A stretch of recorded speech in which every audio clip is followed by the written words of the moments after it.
Terima kasih telah mengklik video ini. Di episode sebelumnya kita sudah membahas kisah tentang tokoh Alkitab yaitu Yoel. Dan di kesempatan kali ini kita akan membahas kisah tentang tokoh Alkitab yang sangat menarik untuk kita bahas kali ini. Siapakah dia?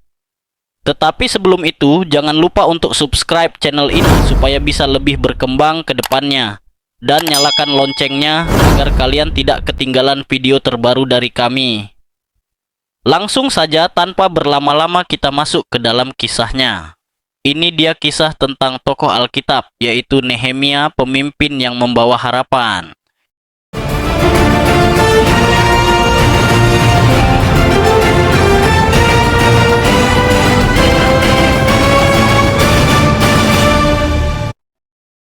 Hari ini kita akan belajar dari salah satu tokoh Alkitab yang luar biasa, yaitu Nehemia. Seorang pemimpin yang berani, rendah hati, dan penuh iman kepada Tuhan. Dari kisahnya, kita akan melihat bagaimana Tuhan memakai orang biasa untuk melakukan perkara besar. Satu latar belakang Nehemia. Nehemia adalah seorang Yahudi yang hidup di masa pembuangan, yaitu setelah bangsa Israel ditaklukkan oleh Babel. Yerusalem, kota suci mereka, sudah hancur. Bait Allah sempat dibakar, dan tembok kota yang dulu melindungi mereka dari musuh kini roboh. Walaupun orang-orang Yahudi sudah diizinkan kembali ke Yerusalem setelah Persia menguasai Babel, banyak dari mereka hidup dalam keadaan miskin, tertekan, dan penuh kehinaan. Kota Yerusalem tetap porak-poranda. Di sisi lain, Nehemia sebenarnya memiliki kehidupan yang cukup nyaman. Ia bekerja di istana Raja Persia, Artasasta, sebagai juru minuman raja.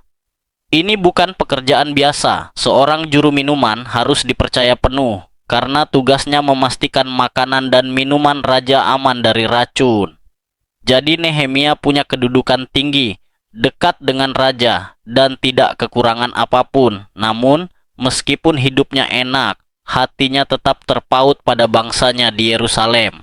Ketika ia mendengar kabar bahwa tembok kota masih roboh dan orang-orang di sana hidup dalam penderitaan, ia sangat sedih. Nehemia menangis, berpuasa, dan berdoa. Dari latar belakang ini, kita belajar bahwa Nehemia bukan hanya seorang pejabat tinggi, tetapi juga seorang yang berhati peka dan peduli. Ia tidak menutup mata terhadap penderitaan bangsanya, walaupun ia sendiri hidup nyaman di negeri asing. 2. Doa dan perjuangan Nehemia. Setelah mendengar kabar buruk tentang Yerusalem, Nehemia tidak langsung bertindak dengan emosional. Langkah pertama yang ia ambil adalah berdoa dan berpuasa dengan sungguh-sungguh kepada Tuhan. Doa Nehemia ini sangat indah dan penuh makna. Ada beberapa hal yang bisa kita lihat dari isinya. 1. Pengakuan dosa. Nehemia tidak hanya berdoa untuk dirinya sendiri, tetapi ia mengakui dosa seluruh bangsa Israel. Ia berkata bahwa mereka telah melanggar perintah Tuhan, dan itulah sebabnya mereka mengalami pembuangan. Ini menunjukkan kerendahan hati dan kesadaran bahwa masalah mereka bukan hanya karena keadaan luar, tetapi juga karena dosa mereka sendiri. 2. Permohonan akan janji Tuhan. Nehemia mengingatkan kembali janji Tuhan bahwa jika umatnya bertobat, Tuhan akan mengumpulkan mereka kembali ke tanah yang dijanjikan. Doanya didasarkan pada janji firman Allah, bukan sekadar perasaan. 3. Permohonan pribadi. Ia berdoa supaya Tuhan memberi belas kasihan kepadanya di hadapan Raja Persia. Nehemia tahu bahwa jika ia ingin membantu bangsanya, ia perlu izin raja. Jadi, ia memohon agar Tuhan menyertai langkah itu. Dan benar, setelah berdoa, Tuhan membuka jalan. Ketika Nehemia menghadap Raja Artasasta, wajahnya terlihat sedih.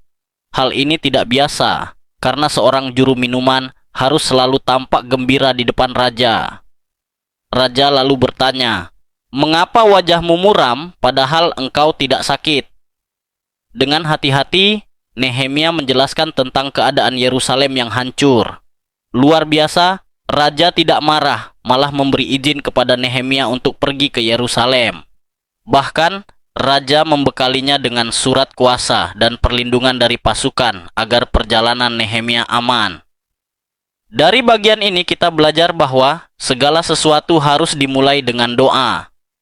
Nehemia tidak mengandalkan posisinya di istana, tetapi ia mengandalkan Tuhan. Doa membuka jalan, doa memberi keberanian, dan doa menggerakkan hati raja untuk menolong. 3. Nehemia memimpin pembangunan. Setelah mendapat izin dari Raja Persia, Nehemia berangkat ke Yerusalem. Perjalanan ini cukup panjang dan penuh risiko, tetapi Tuhan menyertainya. Sesampainya di Yerusalem, Nehemia tidak langsung mengumumkan rencananya. Ia diam-diam mengamati kondisi tembok di malam hari, berkeliling kota, dan melihat betapa parahnya kerusakan itu. Setelah ia yakin dengan rencana yang matang, barulah ia mengumpulkan para pemimpin dan rakyat. Nehemia berkata, "Kamu lihat keadaan kita, Yerusalem masih menjadi reruntuhan dan pintu-pintu gerbangnya terbakar. Mari kita bangun kembali tembok Yerusalem, supaya kita tidak lagi dicela." Rakyat pun bersemangat dan menjawab, "Kami siap untuk membangun." Mereka mulai bekerja. Setiap keluarga bertanggung jawab atas bagian tembok tertentu, sehingga pekerjaan menjadi lebih cepat. Namun, pekerjaan besar ini tidak berjalan tanpa hambatan. Ada musuh-musuh yang menertawakan dan menghina mereka, seperti Sanbalat, Tobia, dan Geshem. Mereka berkata, apa yang mereka bangun itu akan roboh kalau seekor rubah naik ke atasnya. Selain ejekan, ada juga ancaman fisik. Musuh ingin menyerang dan menghentikan pembangunan. Tetapi Nehemia tidak menyerah. Ia berdoa kepada Tuhan dan mengatur strategi. Setengah dari rakyat bekerja membangun tembok, setengah lagi berjaga-jaga dengan senjata. Bahkan ada yang bekerja dengan satu tangan memegang alat bangunan dan tangan lainnya memegang pedang. Semangat rakyat semakin berkobar karena Nehemia memberi teladan sebagai pemimpin. Ia tidak hanya memerintah, tetapi juga ikut menanggung kesulitan bersama rakyatnya. Dari bagian ini kita belajar dua hal penting. 1. Pekerjaan besar tidak pernah lepas dari tantangan, akan selalu ada orang yang meremehkan atau mencoba menghalangi. 2. Kunci keberhasilan adalah bekerja sambil berdoa dan berjaga. Nehemia mengajarkan keseimbangan, tetap berusaha sekuat tenaga, tetapi juga tetap bergantung penuh pada Tuhan. 4. Tembok selesai dibangun. Meski banyak rintangan, ejekan, dan ancaman dari musuh, pembangunan tembok Yerusalem terus berjalan dengan penuh semangat. Semua rakyat bersatu, dari orang biasa, imam, tukang emas, hingga pedagang. Mereka tidak hanya bekerja untuk kota, tetapi juga karena mereka percaya pekerjaan itu adalah untuk Tuhan. Akhirnya, dalam waktu yang sangat singkat, yaitu 52 hari saja, tembok kota Yerusalem selesai dibangun. Ini sungguh luar biasa, mengingat betapa besar dan beratnya pekerjaan itu. Musuh-musuh Israel yang tadinya mengejek pun menjadi takut karena mereka menyadari bahwa keberhasilan ini tidak mungkin terjadi tanpa pertolongan Allah. Namun, pekerjaan Nehemia tidak berhenti pada pembangunan tembok fisik. Ia tahu bahwa tembok hanyalah simbol perlindungan. Yang lebih penting adalah pemulihan hati bangsa Israel. Maka, setelah tembok selesai, Nehemia bersama Imam Ezra mengumpulkan seluruh rakyat. Mereka membaca kitab Taurat di depan umum dan rakyat mendengarkannya dengan penuh hormat. Banyak orang menangis karena tersentuh, menyadari bahwa mereka sudah lama meninggalkan firman Tuhan. Setelah itu, bangsa Israel memperbarui perjanjian mereka dengan Allah. Mereka berjanji untuk kembali hidup taat, menjaga hukum Tuhan, dan tidak lagi mengikuti jalan yang salah. Dari bagian ini kita belajar bahwa pertolongan Tuhan nyata dalam setiap pekerjaan besar. Mustahil tembok bisa selesai dalam 52 hari tanpa penyertaan Allah. 2. Pemulihan sejati bukan hanya perkara luar, fisik, tetapi juga perkara hati, rohani. Nehemia tidak hanya membangun tembok, tetapi juga membangun iman bangsanya.